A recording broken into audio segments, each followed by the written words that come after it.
Хей, бәріңе сәлем оқушылар, сендермен бірге как всегда старый добрый Мадияр Тұрғанұлы. Бүгін бізде Python программалау тілінен 10 есеп талдау видеосы. Эфир ретінде шығармақ болғам, YouTube'қа 2 рет шықтым, бірақ өкінішке қарай YouTube'тағы трансляция что-то не то болды.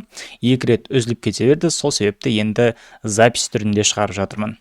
10 есепті қазір талдаймыз. Код жаза білсеңіз, ұбт-да келетін кез келген кодты тоже түсінесіз. Сол себепті қазір есептерді шығару барысында код жазуымды мұқият қараңыздар, өздеріңіз бірге жазып көріңіздер, сол жазып отырып кіріс мәндерін өзгертіп көріңіздер, басқа да әртүрлі ішіндегі бөліктерін өзгертіп көріңіздер, сөйтіп тәжірибе жинаңыздар. Ал біз көп созбай, давайте бірінші есептен бастайық.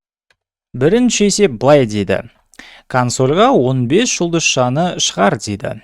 Print ішінде тек 2 жұлдызша қолданылсын дейді. Мына есепті шығармастан бұрын біз код жазатын ортамен танысайық. Біз қазір кодты PyCharm ортасында жазатын боламыз.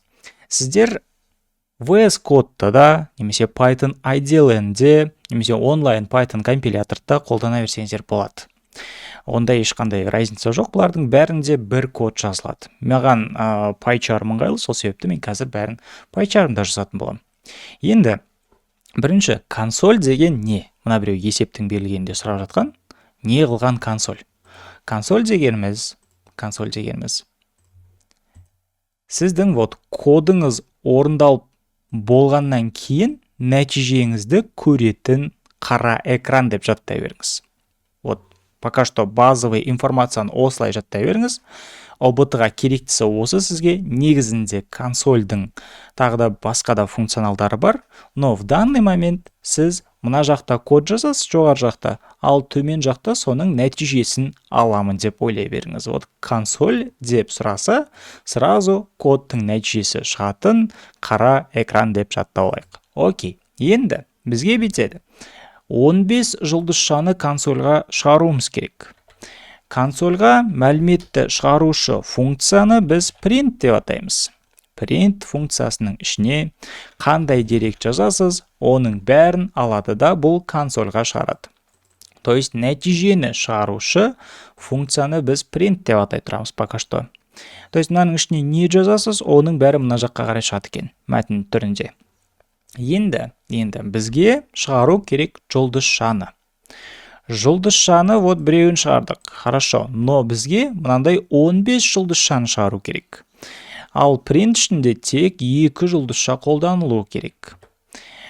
Егерде сіздің мәліметіңіз қолданып жатқан мынандай тырнақшалардың ішінде болса, онда бұл мәтін типтегі мәлімет. Мұны текст деп қабылдайсыз. Осыған көзіңіз үйрене берсін. Әрі қарай егер бізде мынандай жұлдызша тырнақшасыз тұрса, бұл жағдайда ол көбейту болып саналады. То есть мынау бізде мәтін, ал мынау көбейту. Егерде біз мәтінді қандайда бір санға көбейтсек, мына біреу мәтін мұнша рет нәтижеге шығады деген сөз қазір. То есть біз мынаны просто буквально көбейтіп жібереміз. Бұл аз еді, енді көп болып шығады. То есть мына жұлдызша біреу еді, енді 15 болып шығады қазір нәтижеге. Пусты басамыз, 15 жұлдызшаны алдық. То есть егерде Python'да мәтінді санға көбейтетін болсаңыз, онда сол санға тең көлемде осы мәтінді қайталап аласыз нәтижеге. Бұл бізде бірінші есептің шығарылуы. Біз есептің берілгенін бұзбадық. Print ішінде тек қана 2 жұлдызша қолданылсын дедік. Бір жұлдызша, 2 жұлдызшаны қолдандық. Және де 15-ке көбейту арқылы нені алдық? Консольда 15 жұлдызшаны алдық. Міне 15-і мына жаққа қарай шықты.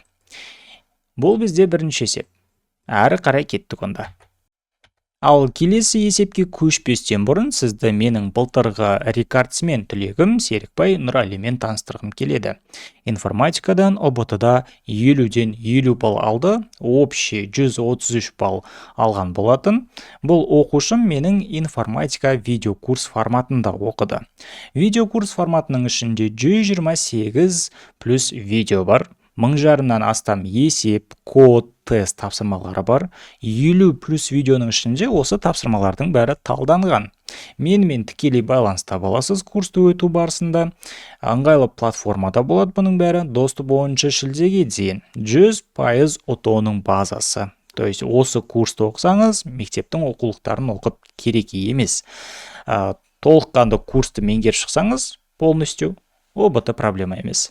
Енді бұл курсқа бонус ретінде информатикадан жаңа жазылып шыққан 2026 жылғы ОБТ-ға арналған оқулық сізге тегін сыйға беріледі. Және де информатикадан 16 пробный. 16 пробныйдың талдаулары 8 грант ОБТ-да келген сұрақтарға талдаулар және де 1000 теориялық тест, 1000 теориялық тесттің талдаулары бар модуль сізге тоже бонус қашылады. Алдағы уақытта 1000 есеп салам ба деген ойым бар. Жазға дейін ақырындап осы бонусты модульдің ішіне тек қана 1000 теориялық тест емес, 1000 есеп, код тестлерін салам деген ойдамын. Осындай бізде күшті бір формат бар. Бұл бірінші формат, оның түлегі бізде Нұрали 50-ден 50 алып шықты. Ал біз давайте екінші есепке қарай көшейік. Квадрат теңдеудің логикасын кодта жазып шық деді. Енді квадрат теңдеуді біз дискриминантпен шығаратын боламыз қазір. Мына жерде 3 коэффициент жазылған. Мынау бізде А, мынау Б, мынау С. Енді квадрат теңдеудің формуласын еске алайық. АХ квадрат қосылған BX қосылған С тең болады 0-ге. Енді мындағы коэффициенттерді қоятын болсақ, 4х квадрат, мына -1, мынаны минус қылып жүреді, -х, -3, ол бізде отында тоже -3 болып түседі. Тең болады 0-ге. Осындай бізде теңдеу шықты. Бұны әрі қарай қалай шығаратын едік? Дискриминантын анықтаймыз. Ветпен шығаруға тоже болады, но біз дискриминантпен кетеміз. D тең болады b квадрат минус 4ac.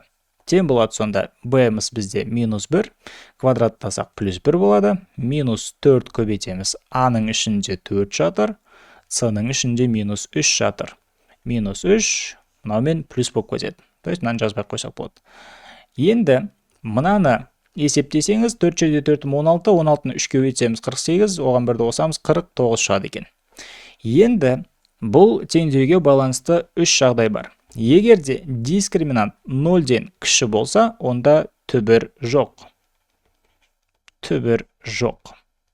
Егер де дискриминант тең болса 0-ге, бұл жағдайда түбір тек қана біреу, ол x. Ол тең болады -b бөлу 2a. Егер де дискриминант бізде 0-ден үлкен болса, онда түбір 2 шығады. x1 және де x2. x1 тең болады -b, минус түбір астында d, бөлінген 2a. x2 тең болады -b, плюс түбір астында d, бөлу 2a. Осындай формулалар бізде бар екен. Енді біз бұны давайте кодта жазып шығайық. Ол үшін, мынаны бірінші есеп деп қоямыз. Мынау бізде екінші есеп. Екінші есеп. А бізде 4, Б бізде -1, С бізде -3. Дискриминант анықтаймыз. Дискриминант тең болады b квадрат, b квадратты кодта былай жаза саламыз. b көбейту b. Бұны b-ға өзін көбейтіп жүрсек, ол b квадрат. Қысқаша, можно так. Немесе дәреже ретінде былай жаза аласыз. 2 жұлдызша қатар тұрса, мынау дәреже болып саналып кетеді. Мынадан кейін жазған дүниеңіз, b-ның дәрежесі болып кетеді. То есть мынау бізде b, 2 жұлдызша, бұл бізде дәреженің белгісі, значит, b-ның квадраты деген сөз. Но біз давайте b-ны b-ға көбейте салайық. -4 көбейту a көбейту c. Енді давайте дискриминантты біз мына жақта көрсетейік. d-ні шығарамыз. 49 шықты. Хорошо. Әрі қарай. Біз мұнда уже код ішінде шарт қоямыз. Оған бізге if операторы керек. If операторында бірінші шартымыз жазамыз. Егер d 0-ден кіші болса, түбірі жоқ. d 0-ден кіші болса, онда принтқа дәл солай жазамыз. Түбір жоқ. Elif дейміз. Мынау бізде шартты оператор. d 0-ден кіші болса, мынау орындалады. Егер d нөлден кіші болмаса, онда келесі қосымша шартты тексеруші elif өтеді. Егер d бізде 0-ге тең болса, тең ба дегенді Pythonның ішінде кодта міндетті түрде екі теңдікпен жазасыздар. Бір теңдік жазып қойсаңыздар қате береді. Бір теңдік ол меншіктеу, то есть аның мәні 4 деп мында мәнін беруді біз меншіктеу деп атаймыз. Бір теңдік осыны атқарады. Ал салыстыру жағын теңдікке тең ба тең емес па деп оны атқаратын вот теңдік бізде екеу. Енді d 0-ге тең болса, онда түбір только біреу. X тең болады минус b бөлінген 2a. Бөлімін біз жақшаның ішіне жазамыз міндетті түрде. Мынаған вот екеуінің көбейтіндісіне толық бөлетін боламыз біз минус b-ны, сол себепті мында толық жазып өтейік. Енді нәтижені көрсетсек, бізде x тең деп қоямыз. Мынау бізде просто мәтін болып шығады. Өтір қоямда мен тағы да қосымша мәлімет шығара аламын жанына. X тең деймізді, мында x деп қоятын болсақ, мынау уже минус b бөлу 2-ның есептеп болғандағы какой-то бір сан болады. Сол сан осы x-тің мәні болып кетеді. X-тің мәні болып кетеді. И ол бізде мында x деп көрсететін болсақ, консольға сан ретінде шығады. То есть, мына жерде x тең деген мәтін болып шығады, мынау осы x-тің мәні сан ретінде шығады. Егерде d бізде 0-ден үлкен болса, мына жерде d 0-ден кіші жағдайын қарастырдық. d 0-ге тең жағдайын қарастырдық. Басқа жағдайда d тек қана 0-ден үлкен жағдайы қалды. Else дегеніміз дәл осы жағдайды қарастырады. Егерде мына жақтағы қарастырылған шарттардың ешқайсысы орындалмаса, онда орындалатын блок ол бізде else-тің блогы. И осы else-тің ішіне біз x1, x2-лерді анықтап жаза бере аламыз. Мынаған конкретно бүйтіп көрсетуге де болады. Elif d бізде үлкен болса 0-ден деп, но бізде уже екі шарт бар. 0-ден кіші, 0-ге тең жағдайларын тексеріп көрдік. Бұл екеуіне кірмейтін жағдай, только мына біреу жағдай. И оны біз шарт ретінде жазбайық, просто мында else деп жаза аламыз. То есть мына жағдайларға кірмейтін басқа жағдайлардың бәрін осы else блогы өзінде атқарады екен. Енді x1 тең болады. Давайте жақшаны ашайық. Минус b минус түбір астында d. Түбірді жазудың бірнеше амалы бар. Бірінші амалы ол просто дәрежені көрсету. То есть түбір дегеніміз қандай? Түбір дегеніміз, мысалы түбір асты 49, бұл дегеніміз 49-дың 1 бөлінген 2 дәрежесі. Немесе 49-дың 0,5 дәрежесі. То есть осылайды жазуға болады, и оны біз давайте сразу осы жерге жазып өтейік. То есть түбір астында d-ны біз былай көрсетеміз. d-ның даже жақшада керек жоқ, d-ның 0,5 дәрежесі. Мынау бізде уже түбірдің көрсетілімі. Немесе maz деген модуль бар, оның ішінен sqrt функциясын импорттасаңыз болады. Давайте оны қазір атқармай-ақ қояйық. Оны алдағы уақытта есептер кездесіп жатса, то тоже түсіндіре өтем. В данный момент бірінші тәсілін жазып кете берем. Бөлеміз біз 2a-ға, 2 көбейту a-ға. Енді дәл осы операцияны біз дублировать етіп жібереміз x2 үшін. Бірақ мында плюс болады. Енді екі түбірді біз көрсетсек. x1-дің x1 екендігін алдында мәтін қойып көрсетемін. Және де x2-ның x2 екенін тоже астына біз параллелін шығаратын боламыз. Бұлайнан принттарды бірнеше олып жаза беруге болады. Одан ешқандай проблема жоқ. Бізде дискриминант 49-ға тең екен, x1 0,75 минус x2 1-ге тең болады екен.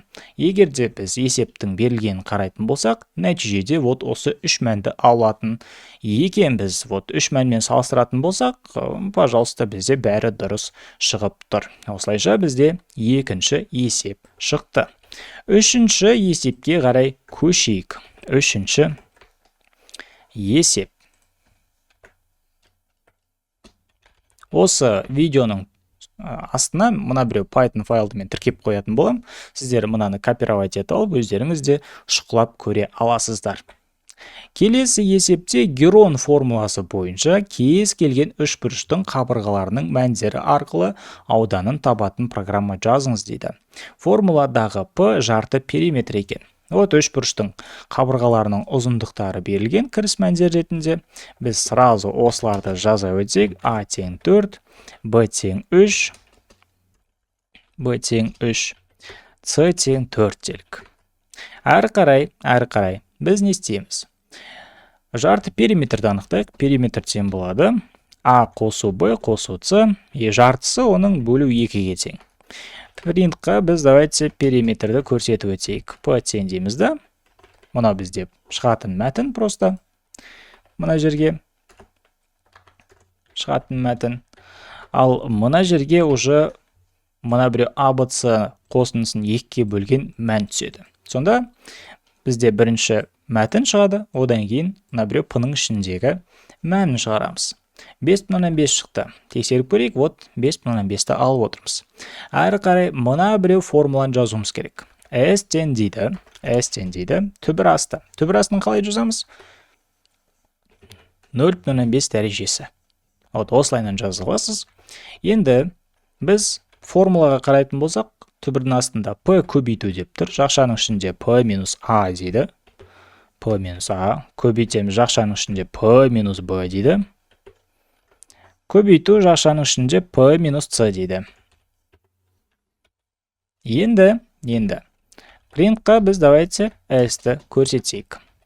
S-ті шығаратын болсақ, бізде вот мынандай сан шығады екен. Салыстырып көрейік, вот есебіміз біздің дұрыс шықты. Бұл бізде үшінші есептің талдауы. Біз әрі қарай жалғастырайық. Мұнаны біз комментарийға алып қоямыз. Мұнау бізде комментарий деп аталады. Егер де кодтың алдына мынандай решетка белгісін қойып қоятын болсаңыз, бұл код просто жасырын тұрады деген сөз. То есть бұл оқылмайды. Бұл код просто мәтін болып қалады, который көрінбейтін. Только вот решеткасыз жазылып жатқан жаңағы кодтардың бәрі мына жерде олар істейтін кодтар болып саналады. Сол себепті мына жерде вот жоғары жақтағы кодтарға байланысты сұрақтарыңыз туындап жатса, бұлардың бәрі осы комментарийдің ішінде. Келесі есеп бізде төртінші есеп. Төртінші есеп не дейді? АБ диапазон сандарының суммасын анықта деді. А бізде 1, Б бізде 10, олардың арасындағы сандардың бәрінің қосындысы 55-ке тең екен. А-да, Б-да диапазонның ішінде тұру керек, себебі мұнда тік жақша көрсетіліп тұр, жай жақша емес. Значит, біз не істейміз? Мына жақтағы А-дан бастаймыз бірден, соңында 10 мен аяқтаймыз деген сөз.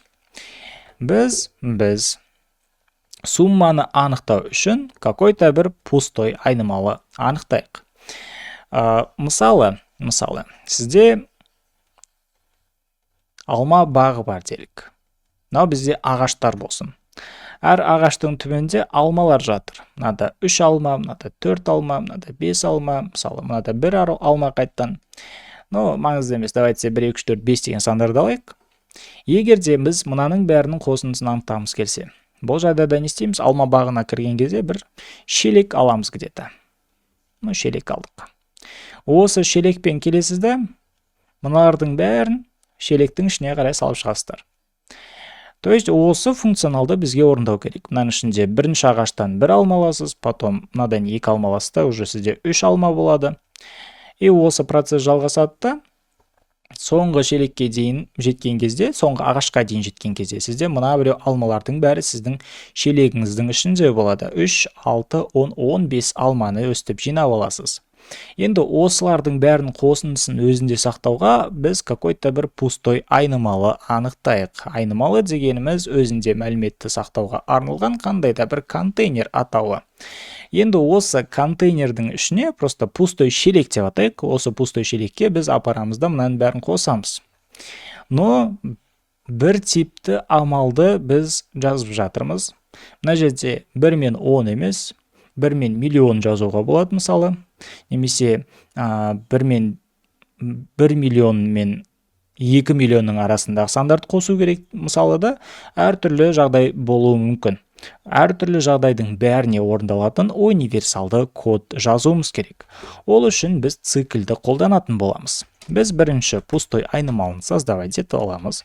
For циклін жібереміз. For циклінде цикл дегеніміз қандай да бір кодтың жолын бірнеше рет орындауға арналған оператор. Оны қанша рет қайталап орындау керектігін біз параметріне көрсетеміз. Параметрінің рөлін атқарып жатқан мұнда range функциясы. Range функциясы диапазон қайтарады, аралықты қайтарады. Мысалы, range ішіне біз A-дан B-ға дейін деп көрсететін болсақ, онда бірден бастап 10-ға дейінгі сандардың аралығын қайтаратын болады диапазонын. Но B бізде диапазонға кірмей қалады, 10-ды бізге кіргізу керек, бірге қарауымыз керек, сол себепті B плюс 1 деп аламыз. Значит, 11-ге дейін барады, но 11-ді алмайды, 10-мен тоқтайды. То есть, осындай бізде диапазон береді екен бұл. Диапазонымыз 1, 2, 3, 4 и соңында 10-мен аяқталады. 11 кірмейді. Осындай диапазонды беретін функция. A-дан B-ға B плюс 1-ге дейін жібереміз. A мен B-ны біз давайте мұнда жазайық. A тең 1 делік, B тең 10 делік. Енді, мына жердегі локальды айнымалы I тұр. Бұл локальды айнымалы циклдің әрбір қадамына атсалысушы айнымалы болып саналады. Біздің диапазонымыз жазылған. Енді I-дың мәндері мына біреу диапазон ішіндегі сандарға тең болады. Бұл дегеніміз қалай? For циклі. Мына жаққа біз қазір код жазайық. Мына кодты қазір түсіндірем. Мына біреу цикл, мына біреу кодты A-дан B-ға дейін қанша сан бар? 10 сан бар да мына жерде. Значит, 10 рет қайталап орындайтын болады. 10 рет қайталап орындайды, циклдің жұмысы осы. Әрбір 10 рет қайталап орындаған кезде бізде мұнда I-дың мәндері өзгеріп тұрады. Қандай диапазонда өзгереді? I-дың мәні бірінші процесс кезінде 1-ге тең, екінші қадам кезінде 2-ге тең, үшінші қадам кезінде 3-ге тең, төртінші қадам кезінде 4-ге тең. То есть, мына біреу саннан бастайды, мына біреу санға дейін барады деген сөз. Мына жерде қадамын да өзгертуге болады, но по умолчанию 1-ге тең, сол себепті 1, 2, 3, 4 деп кетіп жатыр. Демек, қазір мен точка қоям да мына жерге кіретін болсам, біз программаны қазір пошагово орындап жатырмыз. Шаг вперед, I-дың мәні бірінші 1-ге тең екен, себебі A тең 1-ге. Егер де мен мысалы A-ны 5 қылатын болсам, онда уже 5-тен 10-ға дейінгі сандар алынатын болады. Пусты басамыз. Бізде A тең 5, B тең 10. Мына жерде A тұр, значит A-дан бастайды. I-дың мәні тең болады 5-ке. Енді. Давайте біз принтқа I-дың мәндерін шығарып көрейік. 5-тен 10 емес, 1-ді жазайық, пусты басамыз. 1-ден бастап 10-ға дейінгі сандарды консольдан алдық. Точка қоям, қалай болып жатыр бұл процесс? Көрейік. Бірінші, мына біреу for циклінің бірінші қадамы кезінде. Мына жақта I тең 1-ге. Значит, консольға просто 1 сан шығады. Келесі қадамда I тең 2-ге. Консольға 2 шығады. Үшінші қадамда I тең 3-ге. Дәл осылайынан жалғасады. Біздегі мына біреу диапазонның ішінде қандай сандар бар? Солардың бәрі мына жақта әрбір қадам сайын ауысып қолданылады. Біз оны қалай қолданып жатырмыз? Консольға шығарып жатырмыз. Значит, консольдан біз не істейміз? 1-ден бастап 10-ға дейінгі сандардың мәндерін аламыз. Енді бізге бұл сандардың мәндерін алу керек емес. Бізге бұл аралықтағы сандардың қосындысын табу керек. Ал ол қосындысын анықтау үшін біз пустой бір шелегімізді дайындап қойдық. Бұл шелегіміз просто сумманы анықтауға арналған бос айнымалы. Енді сіздер мына жердегі келесі кодты түсіну үшін меншіктеу операторларын білуіңіз керек. Меншіктеу операторы s қосу тең, мысалы 1 делік. S изначально 0 болсын, ішінде ештеңе жоқ болсын. Егер де біз осыған код ішінде S қосу 1 десек, мына жерге барады, 1 қосылады, S-тің мәні 1 болады. То есть, мына біреу санды бұл S-ке апарып үстіне қосады. Айнымалыны мен жаңа шелек ретінде мысал көрсеткен болатынмын. То есть, айнымалыны шелек деп ойлаңыздар. Оның іші пустой болса, қаңсып тұрса, ондай болса ол 0-ге тең. Егер де біз s қосу тең 1 деген операцияны орындасақ, мынаған 1 литр су құйдық деп ойлаңыз. То есть мынаның ішінде енді 1 литр су бар деген сөз. Егер де біз тағы да бір рет осы операцияны орындасақ, s қосу тең 2 десек, мынаның үстіне барып тағы да 2 литр су құйылады. Енді бұның ішінде 3 литр су бар. То есть айнымалының ішіне біз үстіне мәндерді қосу арқылы оның мәнін арттыра аламыз, немесе теріс сандар қосу арқылы азайта аламыз, немесе азайту арқылы тоже азайта аламыз. То есть осындай функционалды жүзеге асыра алады екенбіз. Енді s қосу тең 1 дегеніміз осы s-ке апарып 1-ді қосады деген сөз. s қосу тең 2 дегеніміз s-ке апарып осы 2-ні қосады деген сөз. Оны басқаша былай да жазуға болады. s қосу тең s қосу 1. То есть s тең s қосу 1. То есть мына біреу s-тің ішіндегі мәнге апарып қосамыз мынаны, и осының бәрін қайтадан осы s-тің ішіне саламыз деген сөз. s бізде пустой болса, 0 болса, 0-ге 1-ді қосамыз, 1 болады. И s-тің ішіне біз осы 1-ді қайттан саламыз деген сөз. Осылайша біз какой-то бір бос айнымалының мәнін арттыра алады екенбіз. Значит, біз әрбір мына біреу 1-ден 10-ға дейінгі сандардың бәрін консольға шығармаймыз. Біз давайте олардың бәрін апарып s-ке қосайық. Сонда s-тің мәні бізде әрбір қадам сайын мына жерде не істейді? 1-ге артатын болады. Енді мына жерде енді бәрі тез болып жатыр, но курстың ішінде бұлардың бәріне жеке-жеке тоқталғам, бәрін жеке-жеке талдағам. Мына жерде уже Pythonнан чуть хабары бар оқушылар қарамаса, егер полный 0-ден келген болсаңыз, көп жерін түсінбеуіңіз мүмкін. С нуля оқисыз курсқа келсеңіз, курстың ішінде әрбір бөлігін, әрбір тақырыпшасын, әрбір функциясын бәрін жеке талдап тастадым. Енді біз қосындысын анықтап болғаннан кейін, мына for циклі полностью біткеннен кейін, сол қосындысын нәтижеге шығарайық. 1 мен 10-ның аралығындағы барлық сандарды қосатын болсақ, 55 шығу керек. Міне 55 санын біз алдық. Есептің берілгеніне келсек, жауапта 55 алуымыз керек екен. Есебіміз шықты. Біз бұны давайте комментарий қалайық та 5-ші есепке қарай кетейік. 5-ші есепте не дейді? 5-ші есепте бізде бүйтеді.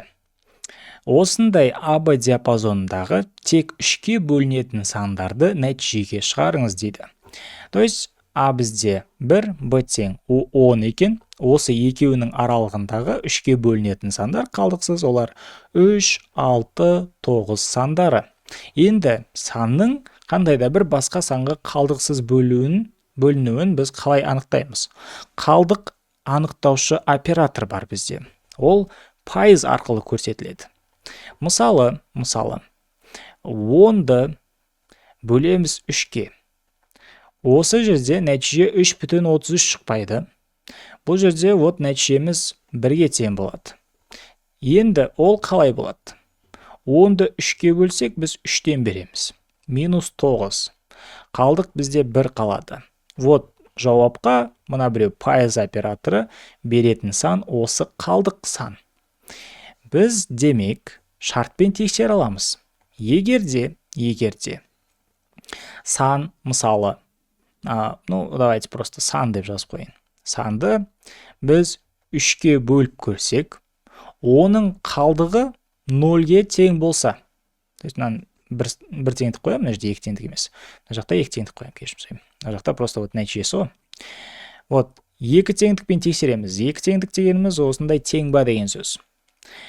Егерде санды 3-ке бөліп көрсек, одан ешқандай қалдық қалмаса, бұл сан демек 3-ке қалдықсыз бөлінеді деген сөз.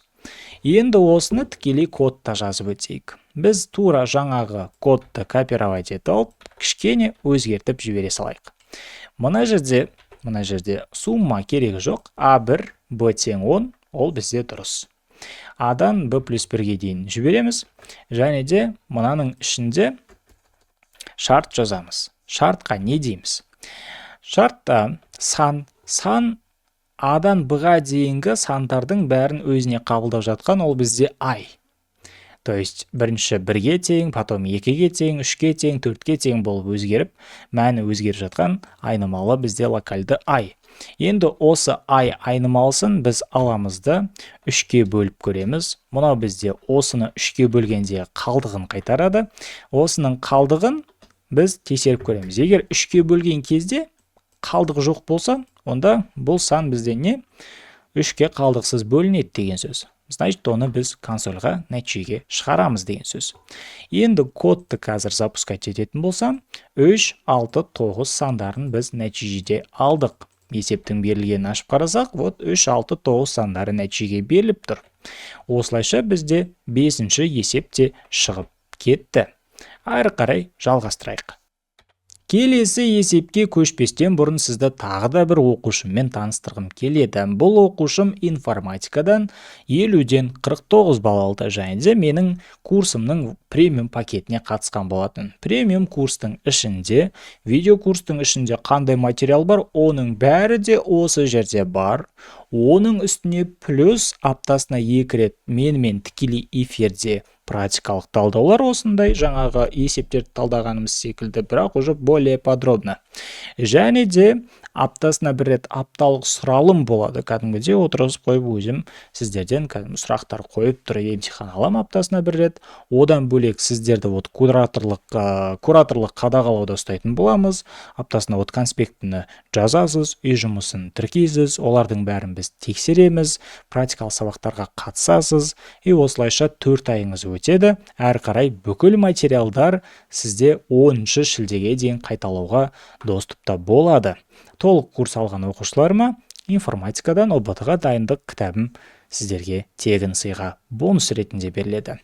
Ал біз келесі есепке қарай көшейік. А және Б нүктелерінің ара қашықтығын координаталары бойынша анықтайтын келесі формуламен программа жаз дейді. Өте оңай. Кіріс мәндері ретінде 4 айнымалы берілген екен. x1, y1, x2, y2. Давайте осыны жазайық. x1 тең дейді. Мынау 4. y1 тоже 4 екен. x2 тең 1-ге. y2 тең 1-ге. Енді біз L-ді анықтауымыз керек екен. L тең дейді бізде мына біреу формула тұр. Түбір астында x2 минус x1-дің сыртында квадраты, y2 минус y1-дің сыртында квадраты. Бұның бәрін біз түбір астынан шығарамыз. Түбірді мен жаңа көрсеткен болатынмын. 0,5 дәрежесі деп қояйық. Осының ішінде біз x2 минус x1 дейміз, және де сыртына квадратын көрсетеміз. Қосамыз, y2 минус y1 дейміз, және де сыртында квадратын көрсетеміз. Осылайша біз моментально кодын жазып тастадық бұл есептің. L тең дейміз, и L-дің мәнін давайте консольға шығарайық нәтижеге. Shift F10, 4-24 бірдеме шықты. Біздің есебімізде көрсетілген санмен бірде екен. Осылайша біздің есеп шықты. 7-ші есепке қарай кеттік. 7-ші есеп не дейді? 3 санның үлкенін анықтаушы программа жаз дейді. Жарайды. 3 сан бізде 4, 5, 1 болсын. А тең 4, Б тең 5, С тең 1 болсын. Үлкені бізде 5. По сути, біз бүйте салсақ болады. Max деген функцияның ішіне А, Б, С-ны жаза салсақ, үшеуінің ішіндегі үлкен анықтап береді. Бұл қысқаша бірінші тәсіл. Тағы да бір тәсілі бар. Біз условно максимум деп А-ны аламыз да, әрі қарай шартпен тексеріп шығамыз. Егер де Б бізде максимумнан үлкен болса, онда максимум, то есть максимумнан үлкен сан табылса, онда максимумды сол сан ретінде қарастырайық. Сол санның мәні бізде максимум болсын. То есть максимумнан үлкен ба? Значит, максимум осы деген сөз. Тағы да шарт қояйық, егер С бізде үлкен болса максимумнан. Бұл жағдайда максимум тең болады С-ға. Біз условно жоғар жақта үлкенін мынау деп алдық. Әрі қарай оның ішіндегі мәнін Б-мен және де С-мен салыстырып шықтық. Ең соңында бізге қалады ең үлкен мән. Принтқа біз максимумды көрсетейік. Бізде мына біреу айнымалының мәні максимум тең 5 дейді. Біз даже мұнда мәндерін өзгерте аламыз. Мұнда 10, мына жақта 40 десек, үлкені 40 дейді. Егер де мынау 100 болса, үлкенін 100 дейді. Осылайша біз екінші жолында жазып өттік. Немесе бұл үшеуін өзара бір-бірімен салыстырып жіберуге де болады. Оны енді өздеріңіз комментарийда жазып көріңіздер. 8-ші есепке қарай кеттік. 8-ші есеп не дейді? 8-ші есепте АБ аралығындағы барлық жұп сандарды нәтижеге шығарушы программа жаз дейді. Демек біз жоғарыдағы for циклін қайтадан көшіріп алайық. Мына жаққа қарай көшіріп аламыз да, осыны әрі қарай өзгерте саламыз. А мен Б-ның арасы так 1 мен 10 екен. Осы аралықтағы барлық жұп сандарды нәтижеге шығаруымыз керек екен. Барлық жұп сандарды. Так, мына жерде тік жақша болғанымен жауапта 8 бен тоқтайды екен. Сол себепті давайте Б мен тоқтайық. Аутпуттағы мәнге қарайсыздар. Енді егер де аутпутта мысалы ештеңе жазылмай тұрса, онда тік жақша тұрса, онда сіздер B плюс 1 деп жазасыздар да. Мына жақтағы екінші шегін бірге ала бересіздер. Но біздің жағдайда 8 бен тоқтапты екен, сол себепті 10-ды қарастырмай қойық. Енді жұп сандарды анықтау үшін біз келесі дүниені түсінейік. Кез келген санды, так, 17 болсын, 31 болсын, 8 болсын, әрқайсысын 2-ге бөлгенде қалдық бізде либо 0 қалады, либо 1 қалады. Егер 17-ні 2-ге бөлсек, 8-ден береміз минус 16, қалдық бізде 1 қалады. Бұл бізде тақсан деген сөз. Егер 2-ге бөлгенде қалдығы 1 қалса, тақсан. Егер де 31-ді 2-ге бөлсек, 15-тен береміз минус 30, қалдық бізде 1 қалады. Демек, бұл да бізде тақсан деген сөз. 8-ді 2-ге бөлсек 4-тен береміз минус 8, қалдық бізде 0 қалады. Егер бізде қалдық 0 болса, онда сан жұп деген сөз. То есть, мұна екеуі бізде тақ, мұна бізде жұп. Осындай логиканы анықтадық. Енді кодта біз оны қалай істейміз? Егер де 2-ге бөлгенде қалдық жоқ болса, то есть қалдық бізде 0 қалса, онда жұп сан деген сөз. И осы жұп сандардың бәрін нәтижеге шығаруымыз керек. Бізде код дайын. А-дан Б-ға дейінгі аралықтағы барлық сандар ол бізде айдың мәндері. Олардың бәрін 2-ге бөлеміз. Бөлгенде қалдығы 0 болса, консольға нейін шығарамыз? Осы сандарды шығарамыз. Пуст басамыз, 2, 4, 6, 8-ді алып отырмыз. Бәрін бір строкаға шығарғыңыз келсе, принттің ішінде тағы бір параметр бар. Endтің ішіне пробел қоясыз. По умолчанию бұның ішінде керсізгі end тұрады. То есть жаңа жолдан жазу деген білдіреді. New line деген басқарушы символ, а оны біз өшіріп тастасақ, бізде қазіргі сандардың бәрі бір жолға шығады. Былайынан әдемі болып, Бұл бізде 6-шы есептің өзгертілген түрі болып кетті. Әрі қарай жалғастырайық. Келесі 9-шы есепті талдап тастайық. 1 мен 100 диапазонындағы барлық тақ сандарды нәтижеге шығар дейді. Біз алдыңғы кодты өзгерте салсақ болады. 9-шы есеп. Тура осы код болады. Но 1 мен 100 аралығы. И осы диапазондағы барлық тақ сандарды шығаруымыз керек. Біз жаңа алдыңғы есепте жұп және де тақты қалай анықтауды көрген болатынбыз. Егер 2-ге бөлгенде қалдығы 0 болса, онда сан жұп деген сөз. Егер 2-ге бөлгенде қалдығы 1 болса, онда сан тақ деген сөз. Демек, біз алдыңғы шартты не істейміз? Өзгертіп жібереміз. 2-ге бөлгенде қалдық 1 қалса, онда сан тақ деген сөз. И оларды біз нәтижеге шығаратын боламыз. Пуст басамыз. 1-ден бастап 100-ге дейінгі только тақ сандарды нәтижеде алдық. Осылайша 9-шы есепте шығып кетті. Қайтып оралайық. Нәтижеге 1-ден бастап 100-ге дейінгі 1, 3, 5, 7, 9 деген тақ сандарды алып отырмыз. 10-шы және соңғы есеп. Алмаз СДУ-ға түскісі келеді дейді. Ол университеттің шекті балын енгізетін, және де сол шекті балдан Алмастың балы жоғары болса, Алмас СДУ-ға грантқа түсті деп шығаратын. Ал егер шекті балдан төмен алса, Алмас көбірек дайындалуын керек деген хабарламаларды шығарушы программа жазыңыз дейді. Жаңағы есептерден кейін бір оңай есеппен аяқтайын деп шештім бұл бүгінгі выпускты. Егер де осындай талдауларды көбірек жасағанды қаласаңыздар, мына видеоға лайк басыңыздар, достарыңызбен бөлісіңіздер, комментарийға күшті комментарийлар жазыңыздар, мына видеоны рекке шығарыңыздар, және де келесі кездескен кезімізде мынадан да күшті есептерді талдайтын боламыз. Және де мен алдағы уақытта эфирді дұрыстайтын боламын. Бұйырса эфирде кездесіп бірге талдайтын осындай кездесулер жасаймыз деген ойдамын. Бірінші біз енгізуіміз керек екен шекті балды. Бұл бізде СДУ-дің шекті балы 120, Алмастың алған балы 135. Ол кезде Алмас СДУ-ға грантқа түсті деп шығару керек екен. Біз давайте шекті бал, уни дей салайық. Универдің шекті балын біз 120 деп жаздық, Алмастың шекті балы, давайте оқушының балы, просто бал делік, тең болсын 135-ке. Шартқа тексереміз. Егер бал үлкен болса, универдің қойған шекті балынан үлкен немесе тең болса. Енді принтқа жазайық, осындай қарапайым. Так, Алмас СДУ-ға түсті дейді. Конкретно Алмастың балын жазып жатыр екенбіз. СДУ-ға грантқа түсті. Алмастар бар ма? Комментарийға жазыңыздар. Әумин деп жіберіңіздер.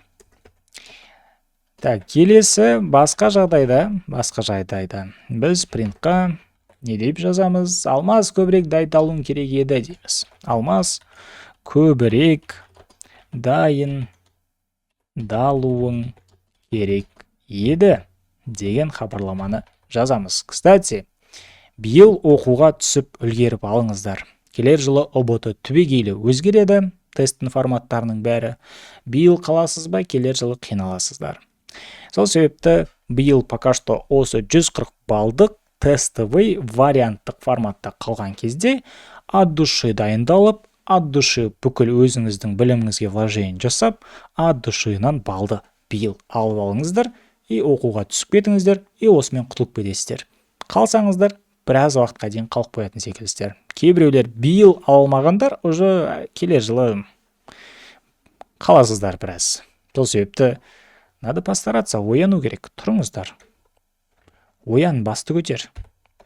Так, СДУ-ға грантқа Алмас түсті. Алмас СДУ-ға грантқа түсті. Құттықтаймыз Алмасты. Әумин. Егерде, мысалы, біз бейтсек, 105 делік пуст басамыз. Алмас көбірек дайындалуын керек еді. Өкінішке қарай СДУ-ға түспей қалыпты екен. 135 деп қалдырамын. Алмасқа осы 135 балы бұйырсын. Алмастар, давайте бәріңізге сәттілік, и не только алмастар.